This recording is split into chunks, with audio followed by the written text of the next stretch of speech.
नमः सर्वेभ्यः। ओम प्रकाश बरबड़े, सहायक प्राध्यापक, संस्कृत विभाग, भाषा एवं वाङ्मय संकुल, पुण्यश्लोक अहिल्यादेवी होळकर, सोलापुर विश्वविद्यालय, सोलापुर।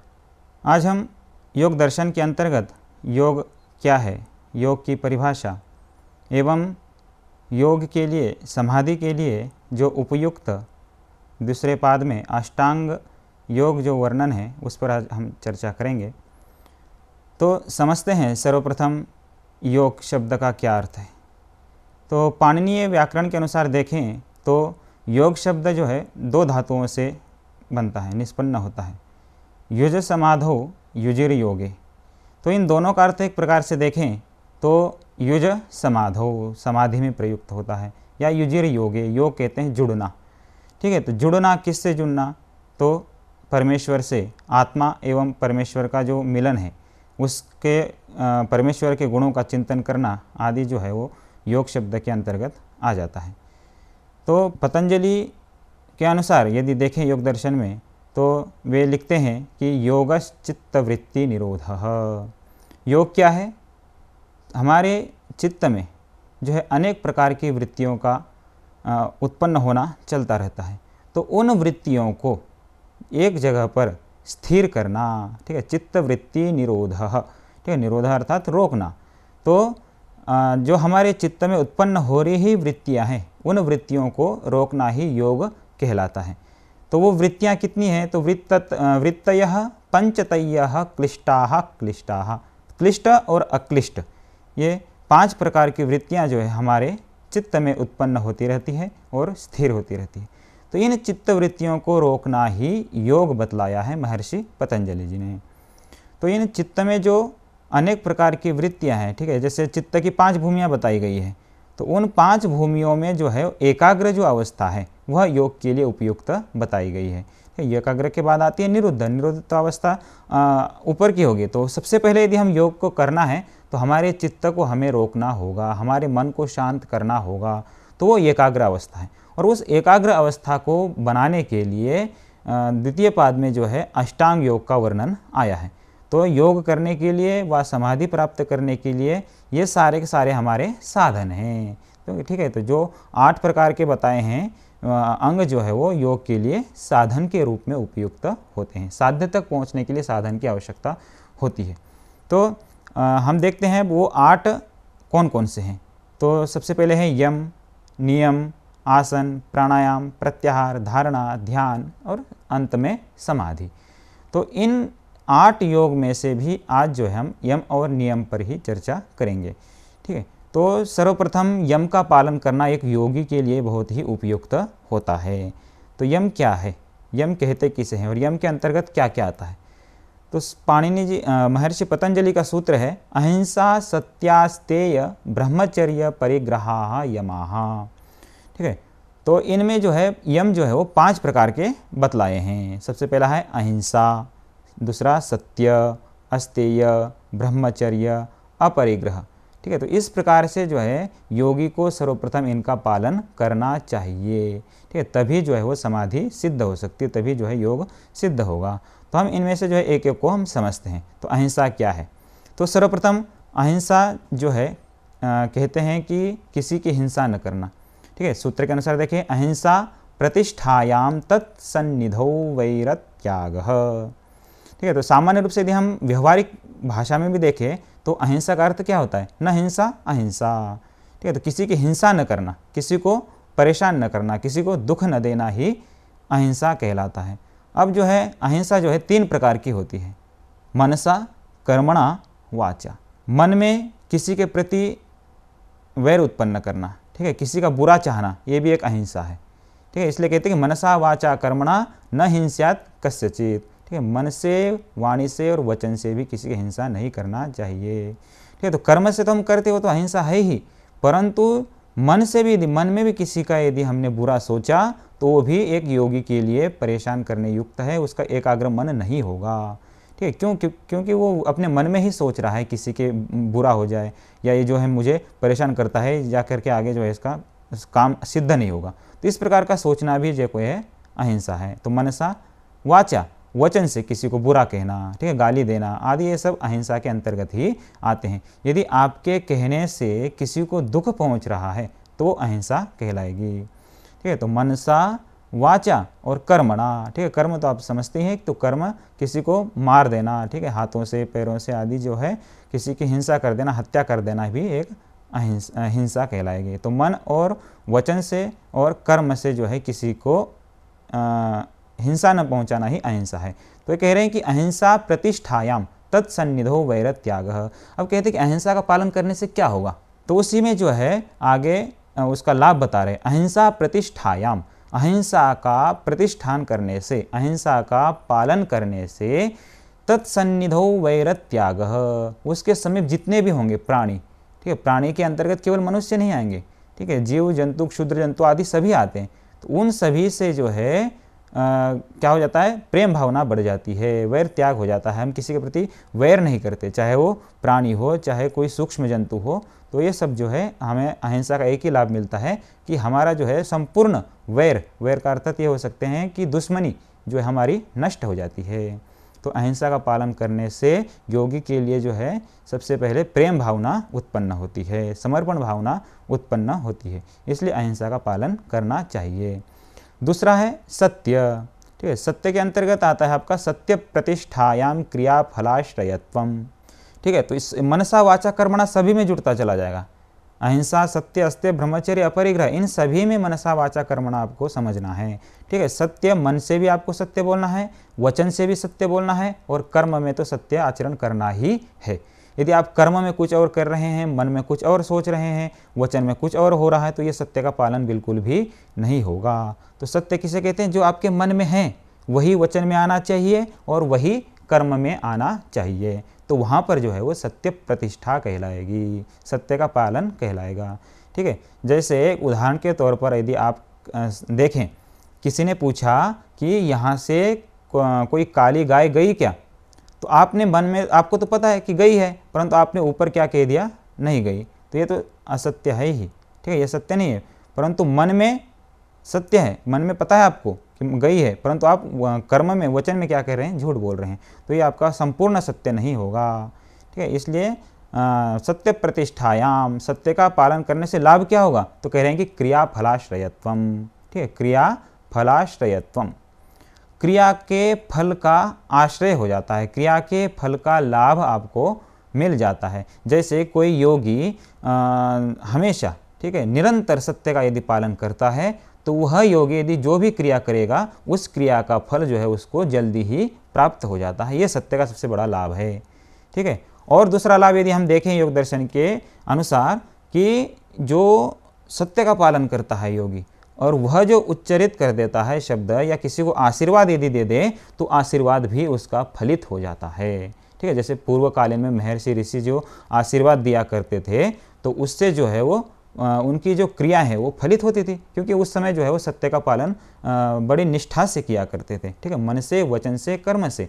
इसलिए योगी को जो है अहिंसा के साथ साथ सत्य का पालन भी करना चाहिए, उससे उसकी जो भी क्रिया होगी उस क्रिया का उसको फल प्राप्त होगा। ठीक है, और जो भी वो आशीर्वाद दूसरों को देगा या जो भी वचन कहेगा वह अधिकतर सत्य ही हो जाता है। इसलिए कह रहे हैं कि सत्य प्रतिष्ठायाम क्रिया फलाश्रयत्वम, सत्य का प्रतिष्ठान करने से, सत्य का पालन करने से क्रिया फलाश्रयत्वम, क्रिया के फल का लाभ मिल जाता है, क्रिया के जो है फल की प्राप्ति हो जाती है।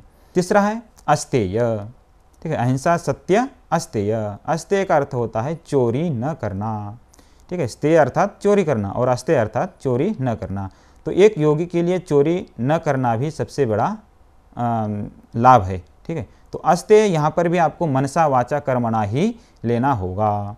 ठीक है, मन में, कर्म में और वचन में भी जो है चोरी नहीं करनी है। ठीक है, तो सूत्र है आपका अस्तेय प्रतिष्ठायाम सर्वरत्नोपस्थानम। ठीक है, अस्तेय का पालन करने से सर्वरत्नोपस्थानम, सभी रत्नों की प्राप्ति हो जाती है। ठीक है, जो हम चोरी से प्राप्त करते हैं वो अधिक समय तक आपके जो है निरंतर तक जो है आपको लाभ नहीं देगी, परंतु यदि आप चोरी न करके अपनी मेहनत से यदि आप कमाएंगे तो उसका आपको संपूर्ण लाभ मिलेगा और आनंद की प्राप्ति भी होगी। ठीक है। तो इसलिए कह रहे हैं कि एक योगी को यदि मन में भी किसी के प्रति चोरी का भाव उत्पन्न नहीं करना है। जैसे आजकल हम देखते हैं मंदिरों में जाते हैं लोग, यदि आपको किसी की चप्पल या जूता पसंद आ जाए तो ये भी एक चोरी है। यदि मन में भी यदि आपके उस चप्पल के प्रति या कहीं पड़े हुए पेन के प्रति, कहीं पड़े हुए रोड पे 2000 का नोट दिख जाए, उसके प्रति यदि मन में भावना भी उत्पन्न हो जाए तो ये भी चोरी के अंतर्गत आ जाता है। ठीक है, मन के द्वारा भी यदि आपने चिंतन कर लिया तो वो भी क्या है, चोरी है। ठीक है, कोई व्यक्ति जा रहा है, उसकी गाड़ी आपको पसंद आ गई, अरे गाड़ी तो बहुत अच्छी है, ये इस प्रकार का भाव जो उत्पन्न हुआ है वो भी एक चोरी के अंतर्गत ही आता है। तो इस योगी को जो है मन में भी किसी के वस्तुओं के प्रति चोरी का भाव उत्पन्न नहीं करना है। ठीक है, और वचन में भी नहीं करना है। जैसे झूठ बोल देते हैं, किसी की चीज़ उठा ली आपने और किसी ने पूछ लिया तेरी है क्या, तो बोल देते हैं हाँ मेरी है, तो ये क्या है, ये असत्य भी है और चोरी भी है। ठीक है, तो ये दो प्रकार का जो है आपने यहाँ पर उल्लंघन किया, सत्य का भी उल्लंघन किया और अस्तेय का भी उल्लंघन किया। तो मन में भी नहीं सोचना है, वचन में भी नहीं सोचना है और कर्म में तो नहीं करना है, तो ये अस्तेय कहलाता है। अच्छा, अब कह रहे हैं कि अस्तेय का क्या लाभ है, अस्तेय का पालन करने से क्या होगा, तो कह रहे हैं कि अस्तेय प्रतिष्ठायाम सर्वरत्नोपस्थानम। ठीक है, सभी रत्नों की प्राप्ति हो जाती है। ठीक है, धीरे धीरे जो है उसके अंदर इतना धैर्य उत्पन्न हो जाता है कि वह जो चाहता है और जो प्राप्त करना चाहता है अपने परिश्रम से जो है उसको प्राप्त कर लेता है। इसलिए अस्तेय का पालन करना योगी ही नहीं सभी मनुष्यों को अनिवार्य होना चाहिए, या अनिवार्य होता है, बताया है योग दर्शन में। तो अस्तेय प्रतिष्ठायाम सर्वरत्नोपस्थानम। आगे चलते हैं, चौथा है ब्रह्मचर्य। तो ब्रह्मचर्य का अर्थ होता है कि अपने जो खाया पिया खान पान है, ठीक है, अपनी शक्ति को अपने ही अंतर्गत जो है स्थिर करके रखना ही ब्रह्मचर्य है। ठीक है, जो वीर्य धातु होती है उसको अपने अंदर रोकना ब्रह्मचर्य कहलाता है। अब यहाँ पर भी जो है आपको मनसा वाचा कर्मणा ही जोड़ना पड़ेगा। ठीक है, तो ब्रह्मचर्य प्रतिष्ठायाम वीर्य लाभ। ब्रह्मचर्य का पालन करने से क्या होता है, तो वीर्य का लाभ होता है। जो हमारे शरीर में वीर्य धातु बनती है उसका लाभ जो है आपके अंतर्गत प्राप्त हो जाता है। ठीक है, तो एक योगी को जो है मन में भी जो अष्ट मैथुन बताए हैं, 8 प्रकार के जो मैथुन बताए उनसे बचना है। ठीक है, मन से ही बचना है, वचन से भी बचना है और कर्म से भी बचना है। तो ठीक है, तो ये ब्रह्मचर्य के लिए भी है, गृहस्थ के लिए भी है और वानप्रस्थ के लिए भी और सन्यासियों के लिए भी यह उपयुक्त बताया गया है। ठीक है, ब्रह्मचर्य में तो होता ही एक विद्यार्थी को जो है ब्रह्मचर्य का पालन करना चाहिए, शास्त्रों में अपनी बुद्धि को लगाना चाहिए और सूक्ष्म से सूक्ष्म ग्रंथों को, चारों वेदों को पढ़ना चाहिए। ठीक है, षड वेदांग है, उपनिषद है, ब्राह्मण है, आरण्य ग्रंथ है, आदि आदि जो सब ग्रंथ हैं, इन सभी को जो है अध्ययन करने में विद्यार्थी का समय होना चाहिए। अब ये गृहस्थी किस प्रकार से ब्रह्मचर्य का पालन करें, तो वहाँ पर जो है आपका बतलाया गया है कि एक गृहस्थ जो है एक पतिव्रता होकर के, पत्नीव्रता होकर के जो है अपने ब्रह्मचर्य का पालन कर सकता है। ठीक है, जैसे आजकल हम देख रहे हैं सांसारिक घटनाएं घट रही है, तो इन सभी से जो है बचना है। ठीक है, अपने ही जो यदि गृहस्थी है तो अपने पति से और पत्नी से जो है पतिव्रता और पत्नीव्रता रह करके ब्रह्मचर्य का पालन बतलाया गया है। तो इस प्रकार से विद्यार्थी, गृहस्थी और वानप्रस्थी को भी जो है वानप्रस्थ आरण्यक में जाकर के आरण्यक जो ग्रंथ हैं उनका पालन करना चाहिए। ठीक है, आरण्य ग्रंथों का स्वाध्याय करना चाहिए। और सन्यासी को तो जो है सब कुछ त्याग करके सांसारिक भावना में, संसार के उद्धार में लगना चाहिए। तो इस प्रकार से जो है ब्रह्मचर्य का पालन सभी के लिए उपयुक्त बतलाया गया है। और ब्रह्मचर्य का पालन करने से सबसे बड़ा इन्होंने लाभ बताया है वीर्य लाभ। वीर्य का लाभ होने से जो है मुख पर चमक आती है और जो है हमारा ओज शक्ति जो बताई गई है वह हमारे शरीर के अंतर्गत वृद्धि को प्राप्त होती है। तो इस प्रकार से ब्रह्मचर्य जो है हमारा चौथा यम बताया है। 5वां है अपरिग्रह।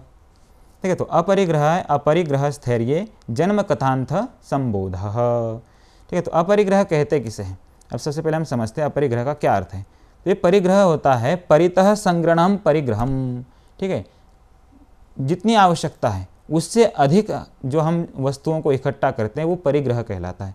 तो एक हर मनुष्य के लिए ही और योगी के लिए भी उपयुक्त बतलाया गया है कि अपने को जितने साधनों की आवश्यकता है उतने ही साधन रखने चाहिए। तो वह जो है वो आपका अपरिग्रह कहलाता है। ठीक है, तो परिग्रह ज़्यादा से ज़्यादा वस्तुओं का संग्रह करना और अपरिग्रह जितना आवश्यक है उतना ही साधनों का संग्रह करना ही अपरिग्रह कहलाता है। ठीक है, जितने साधन होंगे उतना ही दुख बढ़ता चले जाएगा। जैसे हम उदाहरण के तौर पर आजकल देखें कि जो अमीर व्यक्ति होते हैं वो एक गाड़ी लेते हैं, फिर 2 लेते हैं, 3 4 लेते हैं। इस प्रकार से कई घरों में तो जो है 8 से 12 गाड़ियाँ तक खड़ी रहती है। परंतु फिर उसके बाद दुख उत्पन्न होता है कि उसकी रक्षा कैसे करें, कोई चोरी न कर जाए या बैठे बैठे खराब ना हो जाए, तो आज एक गाड़ी ले जाओ, दूसरी ले जाओ। परंतु जहाँ पर एक गाड़ी से काम चल सकता है वहाँ पर हम 8-12 गाड़ियाँ क्यों रखें? 8-12 गाड़ियाँ रखना ये परिग्रह है, और केवल एक गाड़ी से काम चल रहा है तो वहाँ पर एक ही गाड़ी रखना अपरिग्रह है। तो जितने साधन होंगे उतना ही दुख जो है बढ़ता चला जाएगा। वो हो सकता है उसकी रक्षा करना, उसके संग्रह करना, उसके देखभाल करना आदि आदि जो है वो सारे के सारे दुख के अंतर्गत आ जाते हैं। तो जितने साधन है उतने ही साधनों को संग्रह करना अपरिग्रह कहलाता है। ठीक है, तो सूत्र है अपरिग्रह स्थैर्य जन्म कथांत संबोध। अपरिग्रह का पालन करने से क्या होता है? तो जन्म कथांत संबोध, हमारे पुनर्जन्म को आप जानते होंगे। ठीक है, पुनर्जन्म में क्या होता है कि जैसे आजकल कई उदाहरण भी आपके सामने आए, जैसे कौटिल्य आदि है, तो उनको पिछली बातें जो है पुनर्जन्म की बातें भी याद आने लग जाती है। ठीक है, स्मरण होने लग जाती है। तो जन्म कथांत संबोध, जन्म की कथाओं का संबंध उनसे जुड़ जाता है, उनको स्मरण होने लग जाता है। किनको? जिन्होंने अपरिग्रह का पालन किया है। ऐसे मनुष्यों को, ऐसे योगियों को अपने पुरातन जन्म की जो संबंध है वह जो है वो स्मरण होने लग जाते हैं। तो इसलिए जो है एक योगी को अपरिग्रह का पालन भी करना चाहिए।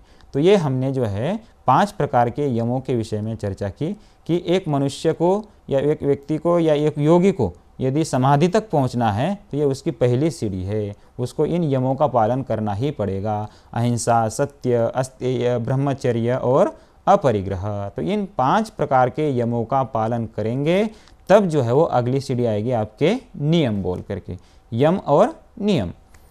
ठीक है, तो नियम के अंतर्गत जो है हम यदि देखें तो नियम भी आपके 5 ही है। यम 5 है और नियम 5 है। तो नियम का सूत्र जो है वे महर्षि पतंजलि लिखते हैं, शौच संतोष तप स्वाध्यायेश्वर प्रणिधानानि नियमाः। ठीक है, सर्वप्रथम बाह्य के विषय में बताया, अब जो है आंतरिक बता रहे हैं। ठीक है, शौच, संतोष, तप, स्वाध्याय और ईश्वर प्रणिधान। तो ये 5 प्रकार के नियम हैं। तो इसमें जो है इनको भी जो है हम क्रमानुसार अब समझते हैं। तो सबसे पहला है शौच। शौच किसे कहते हैं? तो कह रहे हैं कि शौचात स्वांग जुगुप्सा परेर संसर्ग। शौच शब्द का अर्थ समझते हैं शुच, शोचे। ठीक है, शोचे अर्थात पवित्रता। एक प्रकार से शौच का अर्थ हम पवित्रता लेते हैं। ठीक है, तो पवित्रता वो संपूर्ण शरीर की हो सकती है। ठीक है, यदि आपका शरीर यदि अपवित्र है तो आप साधना नहीं कर सकते, आप योग नहीं कर सकते। उसके लिए सर्वप्रथम आपको अपने शरीर की पवित्रता करनी पड़ेगी। ठीक है, वो षड्भेद जो है आपके योग दर्शन में बतलाए गए हैं, धोतिर, बस्ती आदि, नौली आदि क्रियाओं के द्वारा हम अपने संपूर्ण शरीर को शुद्ध करें और तत्पश्चात जो है आपका मन एकाग्र होगा, और मन एकाग्र होगा तब जा करके जो है आपका साधना में आप साधना कर सकते हैं। तो सोच जो है आप किस प्रकार से कर सकते हैं? सुबह उठने के उपरांत जो है आप जल को पिएं, 2 गिलास जो है आप कोष्णम जलम पातव्यम आदि लिखा है वहाँ पर। तो वे कहते हैं कि कोष्णम जलम, सर्वप्रथम जब आप उठते हैं तो आपका शरीर जो है आपके शरीर के तापमान के अनुसार जो है आपको जल पीना चाहिए, ज़्यादा गर्म भी नहीं और ज़्यादा ठंडा भी नहीं। तो वहाँ पर जो लिखा है उन्होंने कोष्णम, हल्का गर्म। तो वो जो गर्म जल पीने के उपरांत जो है आपके रात में खाया हुआ जो आपके नलियों में फंसा हुआ है, भोजन की नली जो होती है, उसको पीने से जो है वो संपूर्ण गंदगी जो है नीचे चली जाती पेट में, और शौच के द्वारा जो है वो शुद्ध हो जाता है। तो इस प्रकार से, और जल जब हम सुबह पीते हैं तो वह हमारे शरीर को ऊर्जा भी प्रदान करता है। ठीक है, तो इस प्रकार से जो है हम संपूर्ण शरीर को शुद्ध करने के उपरांत नौली क्रिया होगी, धोती होगी, बस्ती होगी आदि जो क्रियाओं के द्वारा हम 6 प्रकार की क्रियाएं बतलाई गई है, इन क्रियाओं के द्वारा हम अपने शरीर को शुद्ध करें। ठीक है, और उस तत्पश्चात जो हम योग को, साधना को हम कर सकते हैं। ठीक है, तो और शौच का क्या लाभ है? तो कह रहे हैं कि शौचात स्वांग जुगुप्ता परेर संसर्ग। जब हम शौच पवित्रता को हम जब निरंतर किया करते हैं, रोज किया करते हैं, तो आपको जो है अपने स्वांग जुगुप्सा, अपने शरीर से भी जो है जुगुप्सा होने लगी। कब? जब जैसे कोई व्यक्ति रोज प्रतिदिन नहाता है, ठीक है, मंजन करता है आदि, संपूर्ण शरीर की शुद्धि करता है, ऐसे व्यक्ति को यदि एक भी दिन यदि नहाने के लिए न मिल जाए, मंजन करने के लिए न मिल जाए, तो उसको अपने शरीर से भी जुगुप्सा होने लग जाती है, घृणा होने लग जाती है। जुगुप्सा अर्थात घृणा, स्वांग मतलब स्व अंगम स्वांगम, अपने शरीर से। तो अपने शरीर से भी जो है वहाँ पर घृणा होने लग जाती है। तो इसलिए कह रहे हैं, और क्या होता है? तो परेर संसर्ग, परेर असंसर्ग। दूसरा मनुष्य के पास भी बैठने की इच्छा नहीं होगी। यदि कोई वो अपवित्र होगा, यदि अशुद्ध होगा, तो ऐसे व्यक्ति से भी दूर रहने की इच्छा होती है। कब? जब आप पवित्र होते हैं, योग आसन प्राणायाम आदि करते हैं, तो ऐसे योगी को जो है अपवित्रता से दूर रहने की इच्छा उत्पन्न होती है। इसलिए कह रहे हैं कि शौचात, ठीक है, शौच का पालन करने से, पवित्रता का पालन करने से स्वांग जुगुप्सा, ठीक है, जब आपका शरीर अपवित्र होगा तब जो है आपके शरीर से भी जो है आपको घृणा उत्पन्न होने लगेगी, और परे ही दूसरों से असंसर्ग, संसर्ग कहते हैं जुड़ना, ठीक है, संसर्ग करना, और असंसर्ग न जुड़ना, तो दूसरों से भी न जुड़ने की इच्छा उत्पन्न होती है। ठीक है, दूसरा है संतोष। अब संतोष क्या है? ठीक है, आजकल जो है संतोष का पालन हमें आवश्यक है करना। तो संतोष कहते किसे हैं? तो कह रहे हैं कि संतोषाद अनुत्तम लाभ, ठीक है, संतोषाद अनुत्तम लाभ। अब कह रहे हैं कि संतोष अर्थात संतुष्टि, ठीक है, जितना हमें प्राप्त हुआ है उतने ही वस्तुओं में, उतने ही पदार्थों में अपने आप को संतुष्ट कर लेना संतोष कहलाता है। ठीक है, सम्यक्तया तुष्टम संतुष्टम, ठीक है, तो ये अर्थ होगा आपका। जैसे एक योगी को या जैसे किसी व्यक्ति को, मनुष्य को जितना प्राप्त हो उतने में संतोष करना चाहिए, उससे सबसे बड़ा लाभ होता है, इससे बड़ा लाभ जो है बतलाया नहीं है। तो कह रहे हैं कि संतोष का पालन करने से अनुत्तम सुख लाभ, अनुत्तम सबसे उत्तम, ठीक है, अनुत्तम कहते हैं सब सर्वश्रेष्ठ, सुख लाभ सुख की प्राप्ति होती है। ठीक है, जैसे आप शादी में गए और वहाँ पर जो है आपको एक ही रसगुल्ला मिला, ठीक है, आपकी इच्छा है, यदि आपने इच्छा प्रकट की कि मुझे और रसगुल्ले मिलने चाहिए, मुझे 5 से 6 मिलने चाहिए, एक में काम नहीं चलेगा, तो वहाँ पर क्या आपको नहीं मिला तो दुख उत्पन्न होगा, अरे यार क्या है, शादी में गए रसगुल्ले भी खाने के लिए नहीं मिले। तो ये क्या है?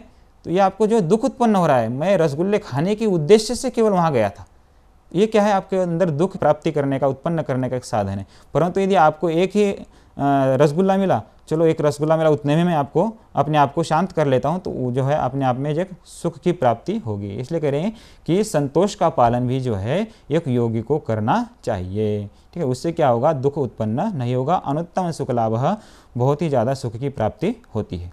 तो शौच, संतोष। अगला है तप। ठीक है, तप कहते किसे हैं? तो कह रहे हैं कि कायेन्द्रिय सिद्धि अशुद्धि क्षयात तपसः। ठीक है, अपने काय रूपी इंद्रियों को सिद्धि करते हुए और शुद्ध करना ही एक तप कहलाता है। ठीक है, आजकल जो है तप की चर्चा जो है, तप का परिभाषा जो है वो अलग ले लेते हैं। क्या है कि जैसे कोई व्यक्ति यदि एक पैर पर खड़े होकर साधना कर रहा है तो वो क्या है, वो तप के अंतर्गत नहीं आता, या कोई पेड़ पर उल्टा लटक करके साधना कर रहा है तो वो भी तप के अंतर्गत आता है। ठीक है, तप कहते किसे हैं? तो शीतोष्णादि द्वंद्व सहनम तपः। ठीक है, शीतोष्णादि द्वंद्व सहनम तपः। ठीक है, शीत को, उष्ण आदि को, गर्मियों को, ठीक है, ठंडी को, गर्मी को सहन करना, भूख को, प्यास को सहन करना, ये तप के अंतर्गत आ जाता है। ठीक है, तो ये है, और इससे क्या होगा? इंद्रियों की सिद्धि होगी। ठीक है, जैसे आपका मन कर रहा है कि मैं पिक्चर देखूं, ठीक है, आपके नेत्रों का काम है देखना और आपका मन का काम है उसको प्रेरित करना। तो आपका मन हुआ कि मैं पिक्चर देखूं और आपने क्या है, उसको रोका, नहीं मुझे नहीं देखना है। उसका मतलब यह है कि जो इच्छा हो रही है उसके विपरीत अपने आप को लगाना, ये भी एक तप है। ठीक है, कानों को, हमको मन हुआ कि हम जो है कानों से गाने सुने या गाने सुनने का मन कर रहा है, वहाँ पर जो अपने आप को रोकना, ये भी एक तप है। इसलिए कहें कायेन्द्रिय सिद्धि, इंद्रियों की सिद्धि प्राप्त करना, ये भी तप है।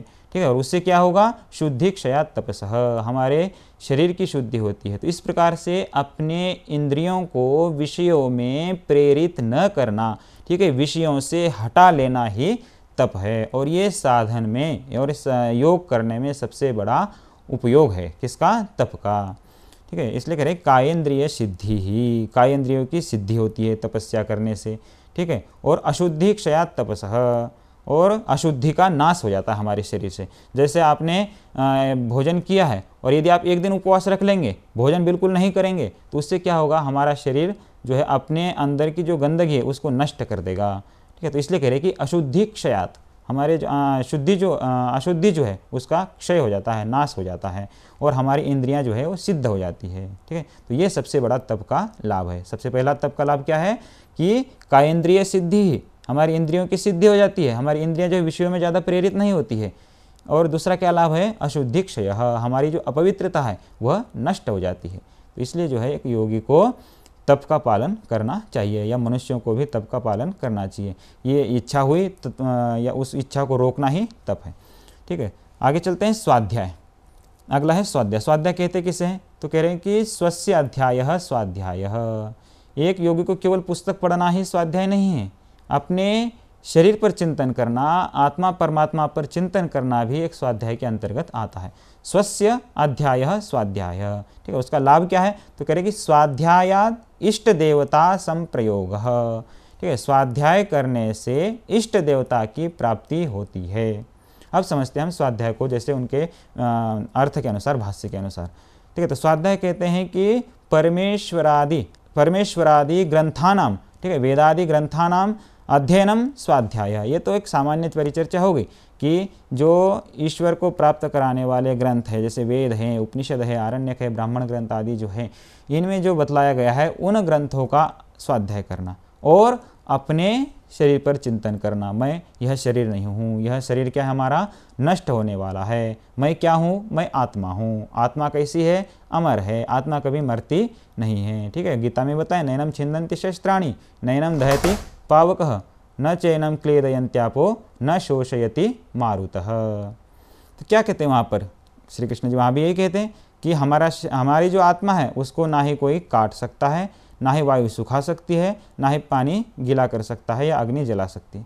तो इस प्रकार से जो है हम आत्मा है, अमर है, इस प्रकार का चिंतन करना, और देह नष्ट होने वाला है, यह जो है एक वासांसी जीर्णानि यथा विहाय नवानि गृह्णाति नरोपराणि, ठीक है। तो जिस प्रकार से मनुष्य जो है वस्त्रों को, फटे हुए वस्त्रों को छोड़ कर नए वस्त्र धारण कर लेता है, उसी प्रकार से यह शरीर है, ये आत्मा जब हमारा शरीर शिथिल हो जाता है, जब काम करने युक्त नहीं होता है, हाथ काम करने नहीं लगते, पैर काम करने नहीं लग जाते, तब जो है हमारी आत्मा इस शरीर को छोड़ करके दूसरा शरीर धारण कर लेती है। तो उसी प्रकार से जो है इस प्रकार का चिंतन करना स्वाध्याय के अंतर्गत आ जाता है, ठीक है। और इस प्रकार का चिंतन करने से, स्वाध्याय करने से जो है हम क्या है, इष्ट देवता संप्रयोग, इष्ट कहते हैं चाहे हुए को, देवता को संप्रयोग प्राप्त कर लेंगे, ठीक है। ये ब्रह्मचर्य, गृहस्थ, वानप्रस्थ, संन्यास आदि सभी के लिए स्वाध्याय करना उपयुक्त बताया है। ब्रह्मचर्य का तो काम होता है स्वाध्याय करना, परंतु एक गृहस्थी को भी जो है सभी कार्यों के साथ साथ स्वाध्याय करना चाहिए, ठीक है।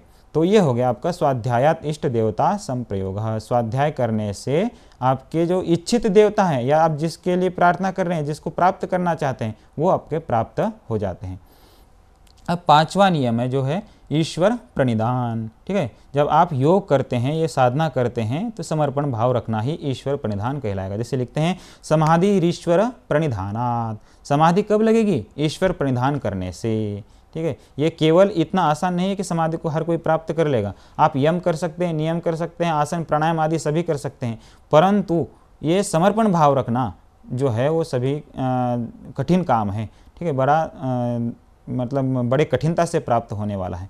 इसलिए कह रहे हैं कि स्वाध्याय इष्ट देवता संप्रयोग होने के तत्पश्चात ईश्वर प्रणिधान लिया है इन्होंने, कि ईश्वर को अपने आप को समर्पण कर देना, ईश्वर के सम्मुख अपने आप को बिल्कुल त्याग देना। इस प्रकार की भावना जो है, जैसे यजुर्वेद में बतलाया है कि ईशावास्यमिदं सर्वं यत्किंच जगत्याम जगत तेन त्यक्तेन भुंजिता माँ गृधः कस्यचित् धनम।